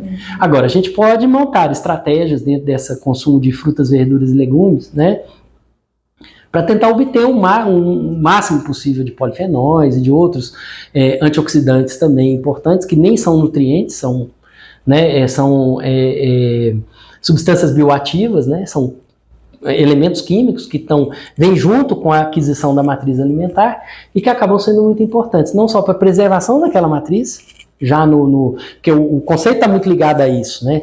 O antioxidante não está à toa na matriz alimentar, ele está ali para preservar o alimento, e ele acaba tendo um benefício, ele acaba tendo um impacto sobre a nossa saúde, porque ele ingerido junto da matriz alimentar, ele acaba trazendo para dentro do nosso organismo uma molécula que nos interessa, do ponto de vista da antioxidação, do ponto de vista da proteção, né, de certos elementos, né, de certos processos metabólicos nossos, né. Que legal. Tudo parece pensado. Assim. Parece. Eu acho que é muito pensado pela natureza, né? Eu acho que, assim, é muito interessante, muito interessante. Muito legal. E agora do Guilherme. Pratico corrida nos finais de semana, porque durante o percurso recomendam que eu consuma maltodextrina e após o treino a dextrina. Por que recomendam isso? Muito bem, Guilherme. Guilherme, é o seguinte, né? Se você consumir açúcar simples, né, como destrose, por exemplo, né, a própria glicose, né, glicose tem um efeito importante porque ele acaba gerando fadiga, ele acaba se você ingere uma bebida que tem glicose, né, o próprio aproveitamento, a subida da glicemia, né, de uma maneira até muito rápida, né, extremamente rápida, porque durante o exercício você precisa de glicose. Essa é a questão da reposição, né, quando a gente fala do açúcar que é aproveitado no sangue, você quer que ter glicose para manter o processo, né, e não ter porque o nosso estoque, entre aspas, né, de glicose é extremamente baixo. Glicogênio que você gasta muito rapidamente. Então, ingerir essa fonte de carboidrato ao longo do exercício parece realmente, né, as evidências mostram que é importante, né, para você manter uma glicemia contínua, né, e manter, principalmente onde você precisa mais da glicose, que é o músculo, manter essa glicose disponível para o músculo da forma mais interessante possível, né, e que ele possa mobilizar rapidamente. No entanto, não precisa ser tão rapidamente. Então, o que acontece é que glicose, por exemplo, ingerida, né, pode acabar causando várias intempéries para esse atleta, né? Então, você ingere, por exemplo, a destrina, que é a maltodestrina, que é um derivado, né, de maltose, né, de hidrólise, né? As destrinas são elementos resistentes, né? E essa resistência, que é resistência enzimática, ela se reflete no consumo dela. Ela até tem biodisponibilidade alta, mas ela vai se tornando glicose de uma maneira ela sobe a curva de uma maneira mais harmoniosa, mais lenta, um pouco mais lenta. Então o aproveitamento é melhor e os atletas se dão muito bem com isso, né? Também não sou especialista em nutrição esportiva, mas há uma explicação bem tranquila e bem lógica em relação a essa questão da tomada glicêmica, né? Do quanto você consegue fazer essa glicemia aumentar, mas sem sobrecarregar também a célula. Então é bastante interessante. Agora, depois do treino, o interessante é a recuperação e rápida. Então, exatamente. Então, aí você já não está preocupado com o desempenho e tudo mais, você já está no descanso. É importante que você reponha rapidamente a glicose. Então, aí é mais interessante você ter uma fonte rápida. Tá? Então, é por isso. E a Manuela perguntou: é verdade que tomar café após o almoço atrapalha a absorção de nutrientes? Tomara que não. Aproveitando a pergunta da Manu, é verdade que não é bom tomar leite após o almoço? Muito bem, né? Manuela, vou aqui, ó, o pessoal pessoal dos mineiros do café aqui, né? Não vou decepcionar nenhum deles, tá? E nem os consumidores de café, até porque eu sou adoro também, sou um exímio consumidor de café. Eu acho que a questão do café é a quantidade. Café realmente tem uma quantidade, por exemplo, de polifenóis, tem uma quantidade grande de... Café tem gordura, né? Café tem uma série de elementos que podem, de fato, interferir com a absorção de micronutrientes, principalmente. Então, evidentemente que ingerir café após as refeições não seria uma coisa assim, vamos dizer, tão legal, né? Poderia trazer, e traz algumas interações. No entanto, os estudos não mostram que uma quantidade pequena de café, né, geralmente um cafezinho após o almoço, vai trazer problemas. O problema é um consumo, muito mais o consumo frequente, contínuo, né? Pessoas que tomam café ao longo do dia todo, pequenas doses, mas, né, ao longo do dia todo. Eu acho que aí o nível de interação aumenta bastante, né? E você tá com essas substâncias o tempo todo no teu trato gastrointestinal. Então, nada contra absolutamente um cafezinho depois do almoço. Tá? Entendi. Então, não vejo problemas, o consumo moderado de café, ele é interessante, inclusive, por causa dos antioxidantes que o café tem. E outras substâncias também bioativas também. Hoje eu diria que, né, é muito tranquilo. Quando a gente compara o vinho com o café, por exemplo, eu só tomaria muito mais o café. Né? Porque é não alcoólico, né? Então você não tem essa questão, né? Me desculpe os produtores de vinho, mas enfim, né? Apesar de gostar bastante de uma taça de vinho também, mas eu acho que o café endemonizaram durante muito tempo e tudo mais. Agora, nós temos o problema do consumo muito contínuo e de altas quantidades de café. Eu acho que isso realmente as pessoas têm que pensar. A questão de fazer uma ingestão controlada, eu acho que é bastante interessante. E voltando aqui à questão do leite, né? Uhum. Que é tomar leite após o almoço. O leite é uma matriz bastante complexa, sabe? Eu acho que ela tem quelantes. Eu não recomendaria assim logo após, não. Acho que o leite é interessante que ele seja tomado em momentos mais distintos da refeição, né? Mais separado das grandes refeições, porque os níveis de interação são altos, a proteína é muito rica em proteína, essa proteína é enovelada, ela é interessante, né? E até mesmo também para outros nutrientes não interferirem na matriz do leite também. Eu acho que a gente olha muito o lado do leite sobre os demais alimentos, mas eu acho que tem também os demais alimentos sobre o leite também. Então eu acho que é mais interessante você ter períodos após as refeições, já com um certo período após a refeição para consumir o leite. Eu acho que é mais interessante. A gente tem, de certa maneira, não vejo muito problema em uma refeição maior, como o café da manhã, por exemplo, né? Isso já está meio no cardápio do café. Não precisa ser tirado. Né? Mas eu acho que em horários intermediários é melhor do que, por exemplo, com o almoço, com o jantar. Eu não acho que seja adequado, não. Eu acho que é melhor você colocar, intercalar entre as grandes refeições. Então, assim, diferentemente do café, que é ruim logo, que é ok após o almoço, mas é ruim durante o dia, o leite durante o dia. Durante o dia, mas eu acho que junto das grandes refeições seria melhor evitar. Beleza. Né? E agora a última pergunta, a Vanessa comentou. Estou querendo virar vegetariana. É verdade que tenho que fazer suplementação, uma vez que algumas vitaminas, como a B12, é pouco biodisponível em alimentos vegetais? É a questão do vegetarianismo. Eu acho que quem quer seguir, né, por essa linha, né, de comportamento alimentar e tudo mais, né, e eliminar ou diminuir ou eliminar mesmo, né, porque são várias linhas diferentes, né, eliminar o consumo de produtos de origem animal, tem que pensar em tudo que a gente falou aqui, a questão da biodisponibilidade. De fato, é inegável, os estudos mostram, isso é translúcido, é claro, é cristalino, né, que há diferenças na biocessibilidade e na biodisponibilidade. Os alimentos de origem vegetal, eles são de uma riqueza enorme, enorme. Quando a gente trabalha na dietética, por exemplo, é o tópico que a gente mais fica nele, justamente por ele ter uma variedade dentro do grupo imensa. O que pesa muito a favor de quem quer fazer uma dieta vegetariana. Variedade enorme, né? Basta saber combinar e basta saber ter bom senso para não cair na monotonia.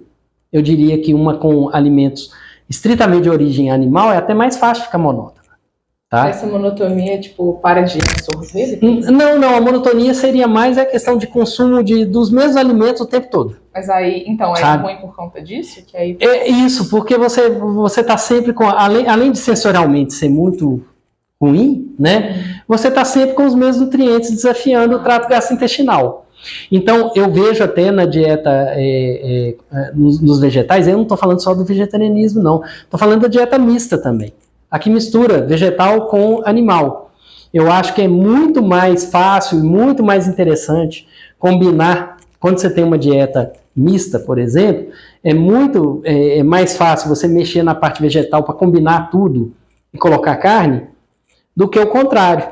Então, a carne acaba acompanhando essa diversidade do vegetal, né? E isso é muito importante para quem tem dieta mista, né? Inclusive tem um consumo até, existe até certa tendência, por exemplo, até de ter um consumo, eu não vou parar de comer carne, mas eu vou diminuir drasticamente. Eu vou diminuir bastante a quantidade, o excesso do que se come de carne, porque a gente sabe que o Brasil, por exemplo, a gente tem uma quantidade a gente tem um consumo de carne muito alto em determinados estratos socioeconômicos, né? Então passa da quantidade necessária, né? E não há problema nenhum por uma questão de bom senso e saúde que a gente reveja, porque os estudos mostram que o alto consumo de produtos de origem animal vai trazer sérios problemas ao longo do ciclo de vida, né? Então acho que é uma posição de extremo bom senso você diminuir o consumo de carne, né? Eu, por exemplo, consumo carne. Há muito tempo já revi o meu consumo. Gosto muito e tudo mais, mas já revi. E assim, diversificar também a própria fonte do animal, né? Então, hoje, por exemplo, apesar de morar em Minas Gerais a gente tem uma tristeza, uma coisa que me entristece muito, de a gente não conseguir pescar mais em rios em Minas Gerais, né? De você ter uma quantidade de pescado muito menor disponível aqui, hoje, né? Da gente poder consumir mais peixe, né? Que é uma carne que hoje a gente sabe que, né, é melhor, traz mais benefícios, traz mais nutrientes mais interessantes, inclusive agregados, né? E até mesmo dos outros tipos de carne também, né? Agora, para quem está realmente querendo ser vegetariano e tudo mais, tem que tomar um pouco de cuidado, porque tem que olhar para o que a ciência diz, tem que olhar para o que os dados dizem, né? Que pode faltar alguma coisa. No caso da B12, por exemplo, pode, né? Por quê? Porque B12 é de fonte animal. Inclusive, ela nem está, ela tá no alimento de origem animal, mas não é produzida pelo animal, é produzida por bactéria. Então, ele é incorporado na matriz animal, né? E aí você precisa do consumo para poder ter a captação de B12. Então, é uma coisa que, infelizmente, não tem jeito, que ao longo do tempo, se você é estritamente vegetariano, você vai ter que fazer, em algum momento, reposição de B12. Então, assim, a gente tem que olhar, viu, Vanessa, já que você está querendo adotar esse tipo de conduta nutricional, né, de maneira, modo de vida, né, e tudo mais relacionado à sua dieta, né, é interessante se informar bastante, né, diversificar bastante as fontes e ver se realmente em algum momento será necessário algum tipo de suplementação. Entendi.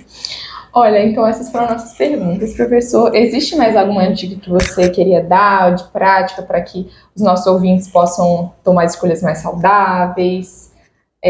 Tem alguma coisa mais que você quer comentar? Olha, eu acho que para um comentário final, eu acho que eu gostaria de reforçar mesmo assim, que a gente se envolva com as práticas alimentares da gente. Eu acho que isso é um fator saúde importante. Quando a gente pensa a alimentação, né, esteja ela toda de ponta cabeça, que a gente imagine que a gente, olha, não ter autocrítica e parar e falar assim, puxa vida, acho que eu não estou me alimentando bem, acho que eu preciso de ajuda, acho que eu preciso ler mais, acho que eu preciso me interessar mais. Esse se interessar mais passa, por exemplo, até mesmo a ir fazer compra, a olhar as coisas no supermercado, a olhar, frequentar uma banca de frutas, né, frutas e verduras, né, para poder ver que tipo de alimento pode me agregar mais saúde, né?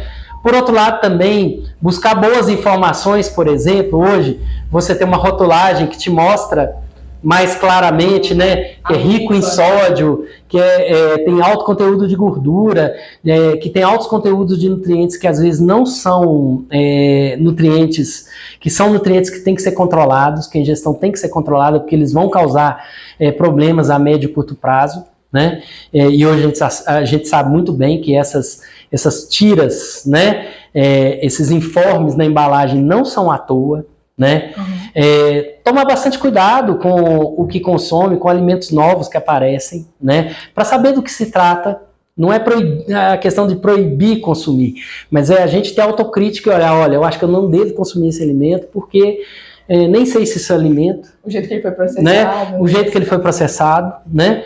E olhar mais para os alimentos in natura. Hoje a gente sabe que, infelizmente, alimentos in natura também, a gente tem sérios problemas, às vezes, né? Contaminação com agrotóxicos e tudo mais, é uma preocupação com esse tipo de alimento muito grande, né? O que não significa que o processado também não vai ter. Por quê? Porque ele vai ter o alimento in natura processado e ele vai concentrar essas quantidades. Então, hoje, a gente tem um nível de preocupação com os alimentos, seja in natura, seja processados, altíssimo, né? A gente sabe que, às vezes, está se colocando em risco de todas as formas, né? Mas é evidente que um alimento in natura, né, a quantidade de fibras, a quantidade de elementos positivos nele, né, é muito alto, onde a gente realmente incentiva ao consumo de frutas, verduras e legumes, e tem que incentivar mesmo, né, com as crianças, já começa lá o hábito alimentar com as crianças, né, e ao longo do ciclo da vida. Nunca é tarde para a gente rever práticas alimentares, para a gente poder se alimentar de forma melhor, para a gente pensar com mais carinho na alimentação como uma coisa positiva para a nossa vida e que pode mudar os nossos hábitos de vida como um todo. Muito legal. Tá bom? E você gostaria de deixar algum contato aqui, caso alguém tenha interesse em fazer sua disciplina, queira falar alguma coisa com você? Ok, o meu contato, então, é aqui no departamento de nutrição, né? Quem tiver interesse pode escrever para o meu e-mail, não tem problema nenhum, tranquilo, eu procuro responder na medida do possível, né? É o meu nome, gilberto.simeone@gmail.com. Muito obrigada, viu? Imagina, Laura, foi um prazer. Foi viu? muito legal, muito informativo. Receber vocês aqui, viu? Nossa, e é isso, gente. Espero que vocês tenham gostado. Esse é o contato do professor. E a gente se vê no próximo episódio. Tchau, tchau. Obrigado.